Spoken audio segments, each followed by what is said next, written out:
Tout comme à l'étape de Gaïa lundi dernier, à celle de Koré-Meroua également, le président de la République, Mohamed Bazoum, a reçu un accueil empreint de chaleur de la part des autorités administratives, coutumières et religieuses départementales et locales en particulier, et des populations de manière générale. Soyez les bienvenus, Excellence, Monsieur le Président de la République du Niger, Mohamed Bazoum, de notre commune de Koré-Meroua. Vous avez notre confiance.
Poursuivant sa logique de recherche de désenclavement, le chef de l'État, en partant à Tchibiri pour le meeting prévu, a marqué un temps d'arrêt pour procéder à l'inspection du chantier d'entretien et d'aménagement de la route Koré-Meroua-Tchibiri d'une longueur de 25 km.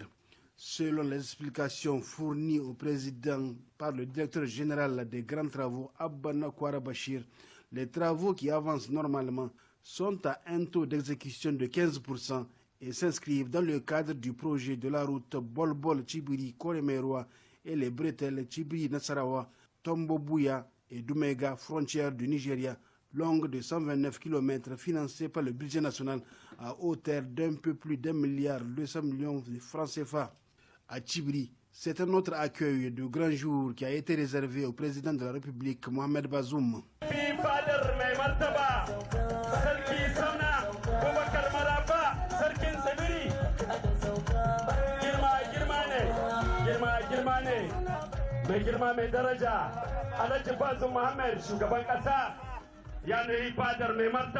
Toutes ces forces vives de la basse vallée du Dalal Mori sont là pour échanger sur la thématique de la cohésion sociale à la lumière des énormes potentialités agricoles et pastorales de ce terroir fortement peuplé. Monsieur le Président, la commune de Tchibiri est dominée sa partie ouest par le Dalal Mori, qui regroupe une importante potentialité très propice aux cultures maraîchères et à la production de la canne à sucre. Notre population souhaite sa mise en œuvre, particulièrement pour réduire le chômage des jeunes. D'ores et déjà, Monsieur le Président, notre commune a bénéficié de plusieurs infrastructures dans le domaine de l'éducation, de la santé, de l'hydraulique. Le bitumage du réseau en cours et la traversée du pipeline contribueront davantage à l'amélioration des conditions de vie de notre population, ce qui cadre avec l'acte 3 du programme de la Renaissance. Le but visé est d'aplanir les éventuels conflits intercommunautaires entre agriculteurs et éleveurs et privilégier le vivre ensemble qui particularise les populations nigériennes. Un autre phénomène qui impacte le secteur agro-pastoral et surtout la coexistence pacifique. Il s'agit de la menace sécuritaire dont les plus sensibles de ces menaces sont de 3 ordres. L'enlèvement, ou communément appelé le kidnapping, que nous vivons sur la frontière, la fraude de tout genre, carburant, drogue et armes, et les menaces sur les espaces agro-pastoraux.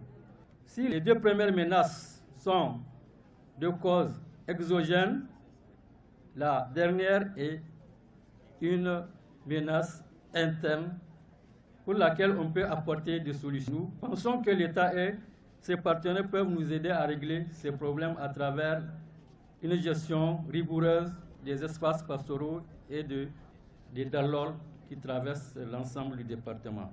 Dans son adresse, le chef de l'État Mohamed Bazoum a d'abord salué la forte mobilisation que cette rencontre a suscitée chez la population.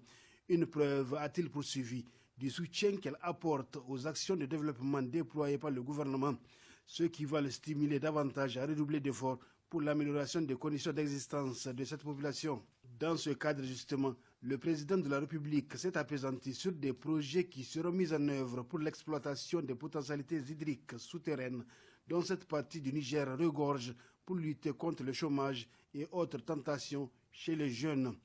Dans le même ordre d'idées, le chef de l'État est revenu sur son projet phare pour l'éducation de la jeune fille à travers la réalisation des internats un peu partout au Niger. Mohamed Bazoum a évoqué le renforcement de la lutte contre l'insécurité et le trafic de tout genre. Le président de la République a aussi et surtout tenu à annoncer une bonne nouvelle à la population, à savoir l'électrification de 400 villages de cette zone dans le cadre d'un projet en cours de réalisation. Bref, c'est tout un programme destiné à élever le niveau de vie des populations rencontrées que le chef de l'État, ovationné régulièrement, a détaillé. En guise de reconnaissance, le chef de canton de Tchibiri, l'honorable Samna Boubacar Marafa, et le chef de village de Lido ont respectivement offert à leur hôte de marque un dromadaire et un cheval bien harnaché.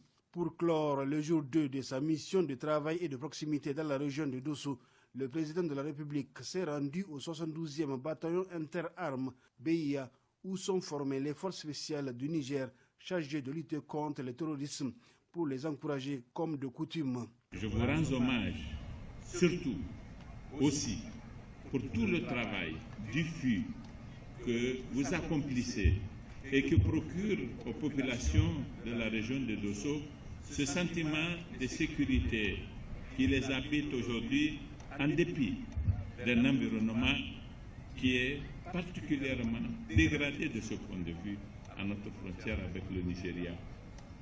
Vous opérez pour lutter contre les kidnappeurs qui font des rapts ici au Niger, qui amènent leur butin entre griffes au Nigeria, qui demandent des rançons, qui mettent les populations dans des conditions de détresse parce qu'elles ont un membre de leur famille. On leur dit que si vous ne payez pas la rançon, on va le tuer. Et j'ai vu des paysans vraiment se saigner les 80. Il arrive que les terroristes, pour une personne, demandent 7 millions de francs.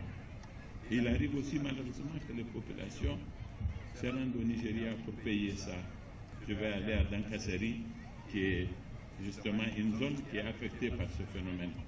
Nous sommes obligés de recruter encore plus de forces de défense et de sécurité et d'occuper des positions que nous n'avons pas jusqu'ici occupées. Dans notre planification, nous projetons, comme vous le savez, de créer un bataillon à Gaïa.